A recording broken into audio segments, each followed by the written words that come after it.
for time watching this. Pao?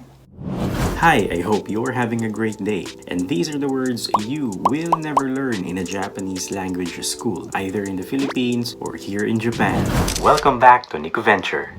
When you work here in Japan as a care worker, there's a huge chance that you will experience moshiokuri, which means to write or to hand over. That is why during moshiokuri, the outgoing staff shall have to write a note of all the pertinent information and details of the previous shift, which includes but is not limited to the residents' vital signs, accidents, and the like. These invaluable pieces of information shall then be handed over by the outgoing staff to the incoming staff. Individually though, moshiokuri is composed of these two kanji characters, which mean to say and to send. It's like saying something important before sending someone off to work.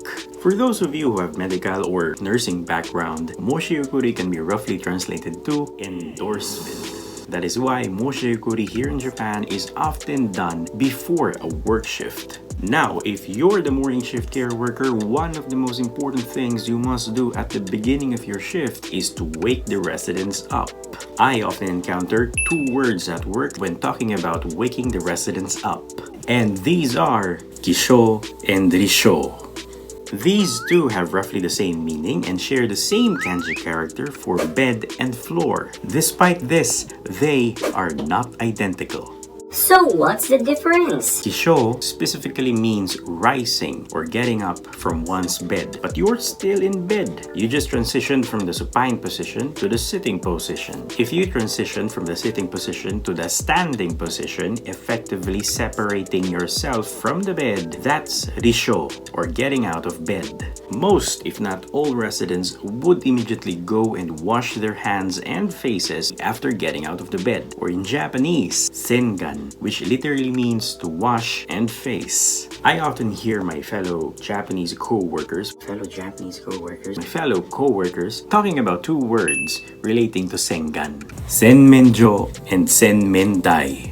Honestly, I was fairly confused at first, but when I did my research, this is what I found out. Senmenjo is just a place with face and hand washing facilities. These facilities with equipment that includes a faucet, a mirror, and a wash bowl is a senmendai. Senmenjo is a place where you can wash your face. A senmendai is a facility or an equipment, a table where you can wash your face, and it is located in a senmenjo.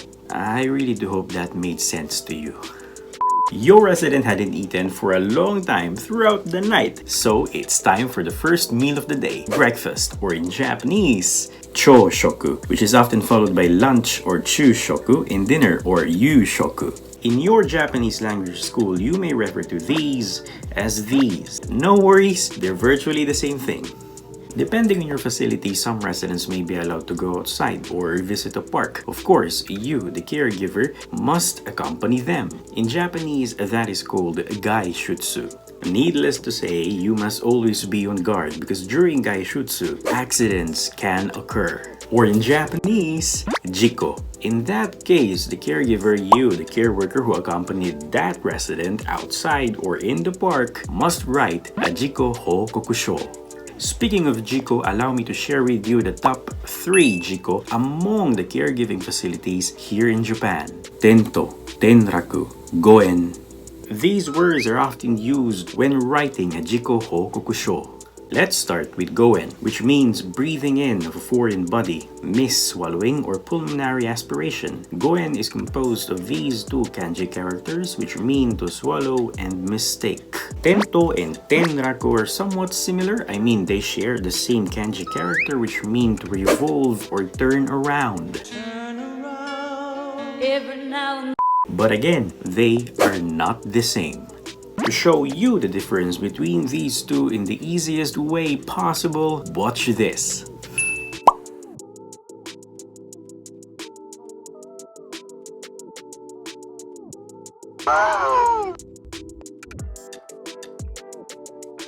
This means drop, fall, or collapse, while this also means drop, fall, and come down.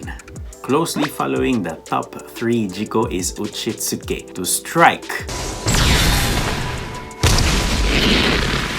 hard.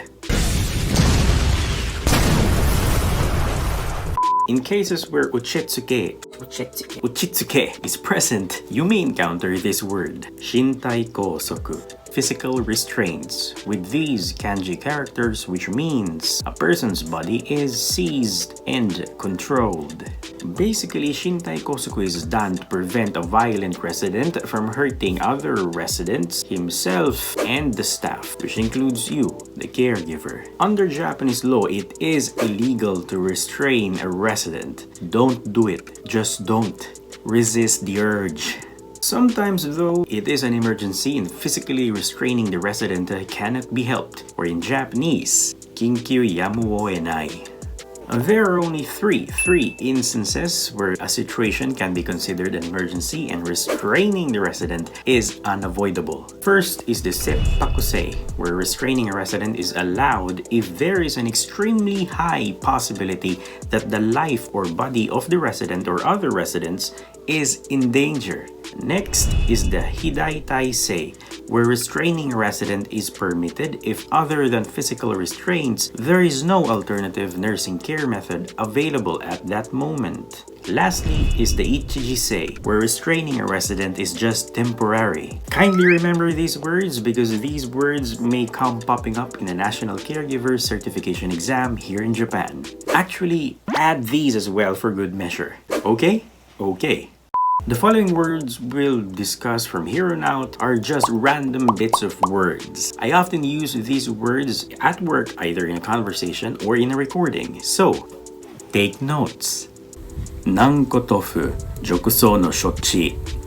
Nanko tofu just means smearing or coating a wound with a soft ointment or salve. This, well, it's just a cloth. Just imagine applying the ointment with a piece of cloth and there you go. Nanko tofu. You often perform nanko tofu in the buttocks area of a resident, since it's one of the regions where a jokuso frequently occurs, or in English, bed sore. It is composed of these kanji characters that mean bed and wound. Sometimes, though, the jokuso is so severe that a simple application of an ointment or a salve isn't enough. In this case, the care worker, you, will have to perform wound dressing. Just a side note, if you happen to do a wound dressing in the buttocks area of a resident, I advise you to do it as fast as you possibly can. Because sometimes the resident may involuntarily discharge fecal material near your face. What the fuck? As I said, involuntarily, the resident has little to no control over this, so don't blame them. Just do it a little bit more faster. In the caregiving and medical field, dressing a wound can be roughly called shochi. This is somewhat an umbrella term that basically means medical treatment. Tengan is just pouring or dropping medicines in the eyes. Eye drops. Shippu no haritsuke. Again, we have the cloth or linen that is wet or damp and is to be affixed or to be stuck in the painful area of a resident's body. A good example of a shippu is this.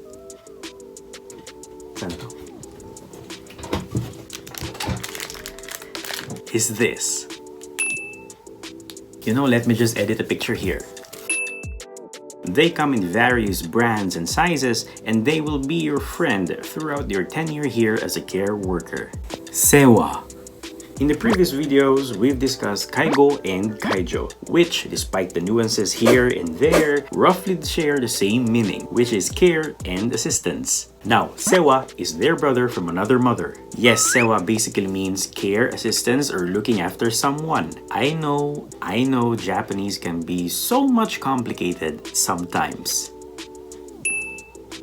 The main difference between these three, at least for me that is that while kaigo and kaijo are predominantly used at work, sewa is more of an aisatsu or a salutation or roughly a greeting. For example, Mijikai madeshita ga osewa ni narimashita. And of course, for everyone there reading Minna no Nihongo, taihen osewa ni narimashita and iroiro osewa ni narimashita. In other words, you will rarely hear kaigo and kaijo during a normal or ordinary conversation with the natives. However, you will hear sewa, or more correctly, osewa, in some form or another almost everywhere. 6. It's reading right, man. Look. 5 meters, man. 4. But wait, there's more! The two most common forms of sewa I usually encounter at work are osewa ni narimasu and osewa o kakimasu. So what's the difference? Osewa ni narimasu is often used to acknowledge that you have received favor, care, or help from someone. Taihen osewa ni narimashita and iroiro osewa ni narimashita. It is important to remember, however, that even though osewa ni narimasu shares the same meaning roughly with arigato, osewa ni narimasu packs more politeness, respect, gratitude, and gratefulness than arigato, even if you add gozaimasu after it. On the other hand, osewa o kakimasu is used as a form of sorry or an apology to a person when you feel that you've caused trouble to that person by making that person take care of you. I hope that made sense. I often hear osewa o kakimasu from my residents when I'm doing my job. They often say, osewa o kakite gomen ne. They feel that they bothered me by asking me to do something for them that they can't do by themselves. Every time they say that though, I'm like, you don't have to apologize since I'm just doing my job. But apology accepted, Captain Nida. so that's it. Those are some of the words that you will rarely or will never encounter in a Japanese language school. Well, with the exception of osewa ni narimasu, of course. But you get the idea, right? I intend to make this video the third and final part of the caregiving words at work videos. However, if you want more, just leave a comment and let me know down below. Also, don't forget to leave a like, a comment, whatever comment that is, and of course, share this video with an interested friend. If you haven't subscribed yet, please subscribe. Thank you so much for your time watching this. Oh. Thank you so much for your time watching this video. See you in the next one.